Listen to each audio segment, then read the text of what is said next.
Good evening. Thank you for joining us for another community update.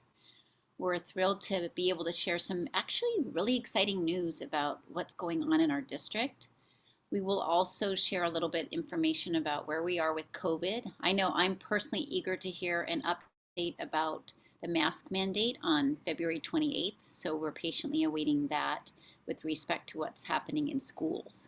So at this time, I'd like to turn over the information to Dr. Cano. Thank you, Dr. Carmen. This slide should be familiar to all of us. It is the COVID guidance and isolation. And since our last community update, there have been no changes. We are asking for folks to isolate for COVID positive cases, regardless of vaccination status. Folks are to stay home for 5 days, return after 5 days if the symptoms have improved and a negative test is received and there is no fever. If there's no test, individuals we're asking to stay home for 10 days. On the next slide is a quarantine guidance for those in close contact. For students, the new guidance is dated as of January 12th. There's no change. Close contacts in K-12 settings, notification to the entire group or class, must test within 3 to 5 days after exposure, and continue to participate in person unless testing positives or symptoms develop. I'll highlight that was a change from the previous guidance. So again, that remains the same. We will continue to participate in school events unless testing positive or symptoms develop. Close contacts are exposed at home.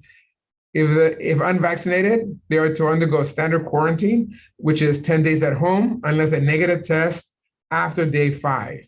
Then we reduce it to 7 days. On the right-hand side of the slide, you'll see for staff only. Boosted, mask and monitor the symptoms and recommend testing. Unboosted, we mask and monitor. We test 3 to 5 days after the last exposure. If the symptoms occur, we isolate and we test. On our next slide is a masking update. Effective February 16, masks are required for all individuals in certain indoor settings, regardless of vaccination status. Our K-12 schools are included in this category. We are expecting changes to the masking guidance on February 28th, as mentioned by Dr. Carmen Day. We were pending the reevaluation by the state, and we stay tuned to that news. Any changes will be communicated to our community as quickly as possible. With that, I'd like to turn it over to Ms. Bowman. Thank you so much, Dr. Canal. Good evening, Upland community. I'm so excited to share that we will be launching an early college access program at Upland High School next school year for current 8th graders who will attend 9th grade at Upland High School. Students selected for this program, named the Dr. Loren Sanchez U College Academy, will have the opportunity to graduate from high school with 2 years of college credit and, in some cases, an associate's degree earned. More information about the program will be shared during a virtual program preview meeting scheduled next week. The application window opens on February 24th and closes on March 18th, and you can visit our website for more information. I'm also excited to share about our expansion of transitional kindergarten. As you may know, TK is a stepping stone between preschool and kindergarten. Currently, TK in California serves over 100,000 students and is being expanded across the entire state to all 4-year-olds by the year 2025-2026. This will become our state's version of universal preschool for students regardless of income. We currently offer 7 classes at 6 different schools and will expand as enrollment shows the need. You can enroll by visiting our website or visiting bit.ly/enroll at Upland.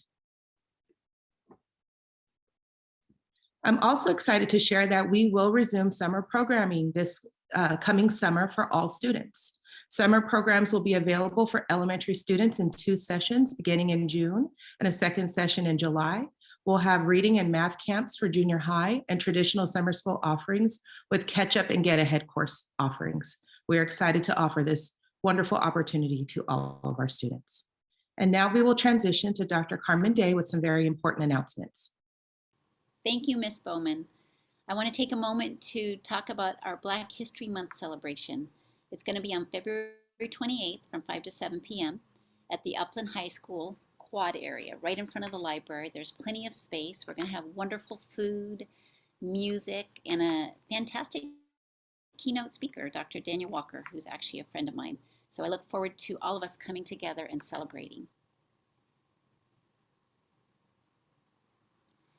We also are having a voluntary vaccination clinic on the 28th from 4 to 7:30 p.m. This is 100% voluntary, and it'll be in our Upland High School cafeteria. So join us if you're interested in that vaccination.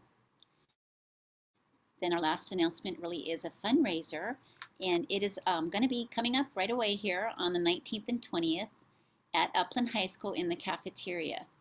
And it's from 10 a.m. to 6 p.m. on both of those 2 days. So join us if you need a new mattress.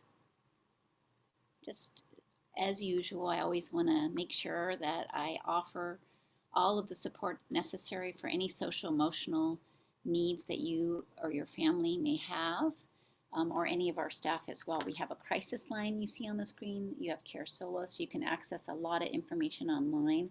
In fact, you can join our district virtual wellness center for a lot of strategies around anxiety and test stress and things like that. So please utilize any of these services. We want to make sure that everyone continues to be able to work through any of the challenges that have come forward in this time. And just to end the community update, I wanted to say thank you so much. Thank you for your grace and for standing by our side as we've worked hard to educate your kids well. You can access any information on COVID on our website. As you know, the National Blue Ribbon Celebration for Valencia has been postponed, and then we are going to be having our next board meeting on February 22nd. We always have an outdoor option to accommodate those that may not feel comfortable coming in, but I do want to let you know that that time may be shifting, so take a look at that to give a little bit more time during the meeting. Otherwise, just have a great night. I'm glad you joined us.